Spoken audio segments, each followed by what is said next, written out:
One of the things that I'm really connected into is this quote from Carl Jung.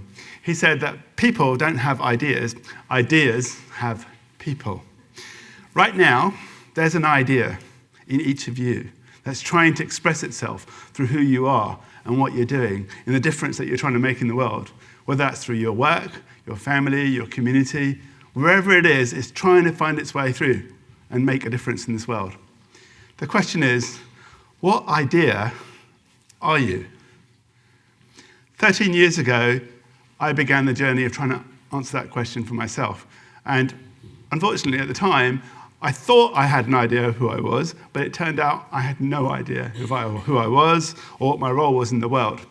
And it's linked very much closely to what I was doing at the time. I was in the Caribbean and I was living the dream. I was about to host a TV show just before the Oprah show was broadcast, and I'd just been freshly engaged. And I thought, I know what I'm doing. I know who I am. I've made it. But it turned out that life kicked in and things weren't so rosy. Within the year, I had lost my job, the engagement had broke off, and I found myself back in London. But it got worse. On February 23rd, 2008, I found myself homeless. And I found myself in a situation where I did not know whether I was going to wake up in the morning as I began to sleep behind some garbage cans of a North London theatre in the freezing cold. I genuinely wondered whether I was even going to be alive in the morning. And I asked myself something that I wouldn't have otherwise normally asked. I'm not religious, but that day I chose to pray. I prayed that the ideas in me would get a chance to make a difference in the world before I died. In the morning, I did wake up, and the first thing I asked of myself was, I need to find a way of looking at what is inside of me and trying to find a way of bringing it out. I just wish I had some kind of mirror that I could take to myself and see what was in there. And the idea that came to me was that I need to take some kind of selfie, if you like, but of what's on the inside of me, rather than what's on the outside of me. And being a scientist and a mathematician, I thought, I know how I can do this. I can apply a little formula to this and score myself on how well I'm meeting my needs for myself as well as others, and look at how I'm basically learning to get on with myself. And I actually discovered I wasn't getting on with myself. I was actually getting on in a way which was against what I was trying to do. I was getting in my own way and losing my way. I was actually illiterate in how to collaborate with myself. And collaboration, like charity and compassion, it's something that begins at home. You need to learn how to self-collaborate if you are ever going to think about even beginning to help other people. So I took that idea and realized that in order to make a bang in the world, that just working with numbers wasn't enough. It wasn't intuitive enough. I needed something a bit more intuitive and visual. So what I did in a paint by numbers way was turn those numbers into colours. And I'd got essentially a portrait of my life, my mind.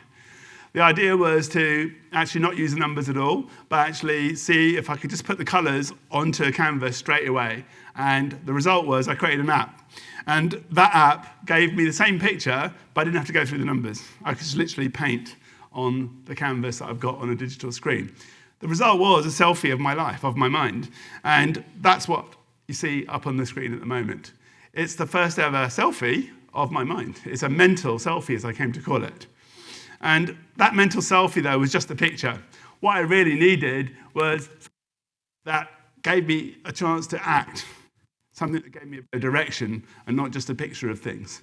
So I actually wrote an algorithm to figure out what the center of gravity was of all my needs and try and see if I could go support that. And if I could just figure out what that was, what today's priority was, and I could just go and attend to that, I'd make the best of myself that day. I'd be able to make the best of my week, the best of my life. I'd learn to know what it was I had to collaborate with within myself in order to make the best of myself. I would develop a literacy in collaboration, self-collaboration for myself. So I took that one step further, and I was asked by a group of people if that's something that could be used to help people who had mental health issues.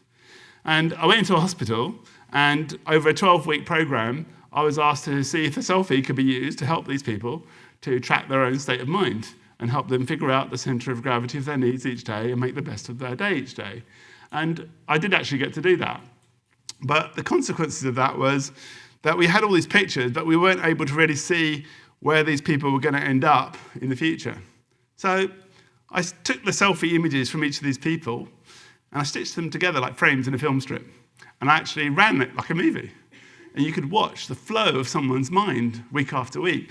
You could even make forecasts of where their mind was likely to be, where they were doing well and where they weren't. But I took it one step further. I took the movies of the individuals in the group and joined them all together into a group movie. And that was a movie that was running to actually show you the flow of the person's minds as individuals, but also the group mind, and also how it was actually flowing. So in one movie, it was possible to see how the whole group was responding to the treatment program, and even see in the future where they might need help, and where they might even be able to help each other. So one of the outcomes of that was that we needed people not just to be able to collaborate and look after themselves, we wanted them to maybe help each other out. And for that, we realized, very much like what you might have experienced if you were in school, that they needed different kinds of connections or buddies in order to grow. Now, if you've been at school, you might know that you might have had friends that were similar to you and support you, friends that were opposite to you and that would challenge you and stretch you, and friends that were maybe a mix of those qualities and would be good sounding boards for you to go through. It turns out these people needed exactly those three kind of things. They needed support from people who were similar to them, whose selfies looked like theirs. They had strengths and weaknesses in the same places. People who were opposite to them, maybe who had strengths where they had weaknesses and vice versa. And people who were a mix and had some areas that were the same and some that were different. So they needed support, challenge, and reflection. And it turns out these are like vitamins. You need support, challenge, and reflection every day in the right doses from the right people. You need to kind of get your 3 a day. So we managed to match people up and find people in the group who a person was similar to that would support them, a person who was opposite to them and would challenge them and stretch them, and a person who was a mix of those qualities and would be a good sounding board that particular week. And that enabled them to get their vitamins each week, what I call social vitamins. So one of the great outcomes of having this ability to help people find the center of gravity each day and even get the support, challenge, and reflection that they needed in order for them to grow into a better version of themselves was something that proved to be not useful just for individuals. Turned out it's something you can actually apply to things that are not human beings. You can actually apply it to businesses, to teams, to whole industries. So I was fortunate that I was able to do that particular study in the NHS, but that kind of set the stage for me to do even more amazing work. I was asked by Ravensbourne University in London if I could apply the same kind of technology to help take a selfie of a whole industry sector in Europe as a part of a €1 million EU project to predict the futures of the creative sectors like architecture, video gaming, broadcasting. So I did. I applied the same algorithms, but adapted them for industries and businesses. And I could take a selfie of a whole industry as it is right now. But I could also begin to make forecasts of trends and disruptive ideas that might actually be emerging from those industries. So those ideas would lead to those industries being prepared for the future. They would tell them what kind of education was needed, maybe new standards, new policies, even new features in software or hardware that would be required to keep that industry at the forefront of any kind of innovation. So I moved from just doing this with individuals to taking it all the way up to whole economies and creative sectors in Europe. But I decided to take it into another dimension as a kind of final kind of stamp on the work that I was doing. That selfie was a satellite eye view of my life, of my inner nature.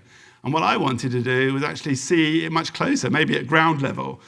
So I wanted to go from 10,000 foot up to on the ground and see what it was like. And so what I did was take the selfie and I actually turned it into a different view, which enabled me to see it as a terrain, an actual landscape, where the highest scores appeared as mountains, the lowest scored as valleys, areas of resilience would show up as evergreen forests, and where I was burnt out, there would be deserts.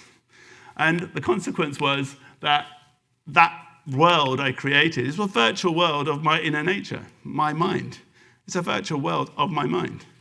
Very much like in the film Inception, when Leonardo DiCaprio sticks a bit of technology on himself, and he's able to go into somebody else's mind, and it goes into a world where every feature in that world has something to do with that person's mind. So I thought, let's build that, see what it's like. And what I discovered was that the best view of your world is not from outer space, it's from inner space. And the first time I went into my own world, I felt like I was at home.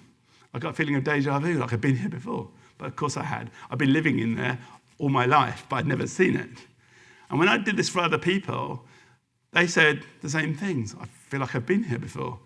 And when they visited my world, some of them whose worlds were similar to mine, they looked around and without a single word being exchanged, noticed the mountains were in the same places. The forests were in the same places. And they got an instant connection to me, an instant empathic connection. And they got the idea of who I was, and I got the idea of who they were. That principle, connecting into the idea of a person or the idea of anything, is central to innovation in industry and business and economies. But innovation is not possible unless people can be creative in a sustainable kind of way. So if you can get that creativity sustained and have its momentum built up over time, it's possible to arrive at innovation. But if there's blocks, that innovation stalls and economies can crumble when that actually happens. It turns out that the root of all this is the ability for people to stay mentally fit, mentally resilient, and have a diverse set of perspectives in their mind in order for them to feed that creativity. They can't afford to get in their own way. They can't afford to be illiterate in how they collaborate with themselves or other people. They need to have collaboration literacy. And it has to start within themselves through mental fitness and resilience and diversity. And that will allow them to join up with others to come up with creative ideas that can ultimately result in innovation that makes better products and services, improves society, and makes the world a better place. So I'd just like to ask you to think about that. What is the idea of you? Where's your center of gravity? And what can you do to help make not just yourself a better person and innovate yourself? What can you do to help the world become a better place? Thank you.